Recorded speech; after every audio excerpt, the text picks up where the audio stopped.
What's up, YouTube? This is my diesel heater build. Just a little bit different variation than all the other million ones on there, but had a couple folks reach out to me and wanted to see what mine looked like. And yeah, pretty simple. Tried utilizing as much as the items that came with the kit, and just kind of give it my own little flair. Tank goes along with the 8 kilowatt heater that I have inside, Chinese diesel heater.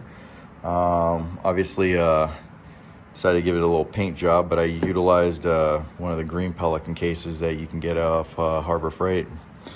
So moving on, I'm not going to make this a very long video, but air intake.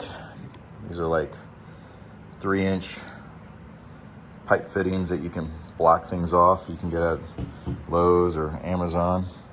Air intake, I modified this one. Basically it came out to about here.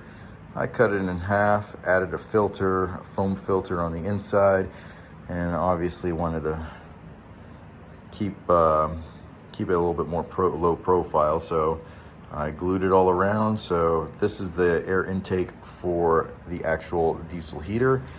This is the air intake allowing that hot or that cool air that come in, gets heated and comes out on the other end. On the back side, intake here, it's in a particular place to cool down the exhaust in case it does get a little warm. This is the exhaust that's in there. That's there for a particular reason, to keep the fuel pump cool also. So it just basically circulates like that. Moving on to the back side, I also have another plug there. That's where you can either put a double exhaust or just one single one that comes out. This is the exhaust for the actual diesel heater. All these parts you can get on Amazon. If you go to diesel heater accessories, you can get different ones that are bent differently on the inside, but I'll show you that in just a moment. So with this particular design, I tried to keep everything super easy. I've got a gas strut over here that maintains the structure of the whole box so it doesn't go flopping everywhere. Cut out a little notch on the edge of the box. Everybody keeps inventing or adding all these cool little plugs that go in and out. I bought one. I didn't think much of it. I was like, this is so much easier. Just put a little notch in it. Gets plugged in. Boom. That's it. The exhaust I typically keep in here. Not that I really need it, but it does cut down on the noise factor. The remote conveniently goes up there on top of the box. A little Velcro.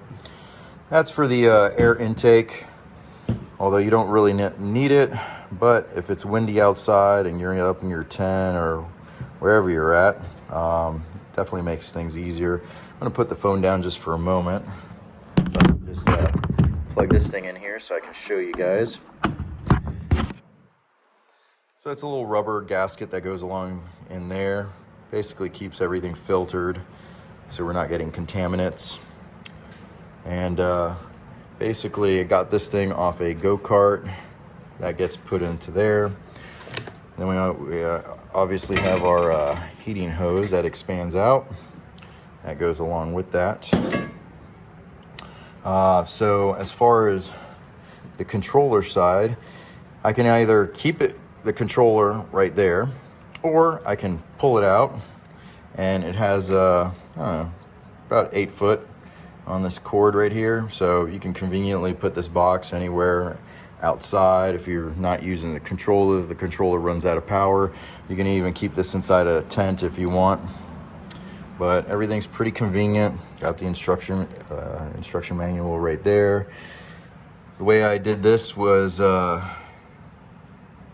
let's see, the fans right there, glassed all that with that header wrap. So everything's pretty cool in there. The pump, the fuel pump is right there. The discharge for the intake, where it has all the holes that I drilled out, are right there. So it basically gets circulated around. Trying to keep exhaust from coming anywhere close to any of these ports. Obviously, you don't want to get carbon monoxide or anything like that. Drilled out all that for the actual fuel tank. And I put the fuel pump in that particular angle it needs to be on. But when it's time to fire this thing up, close the lid.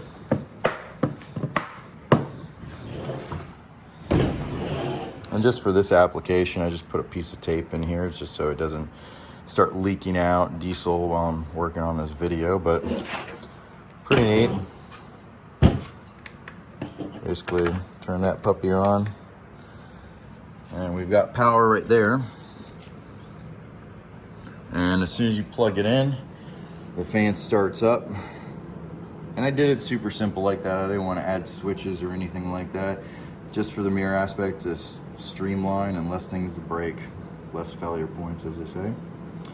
So that'll eventually, I can always keep that plugged in, and it'll keep everything cool, even if I'm trying to cool it down after a run time. But that's pretty much it. If I wanted to, I can always attach this right there, put the muffler on it, which is right over there, call it a day. But super simple build, very clean, streamlined. I really like the aspect of being able to keep the allergens down while that warm air is coming through. You never know what's gonna come flying in there. But anyhow, I hope you guys enjoyed. Take care. Safe travels.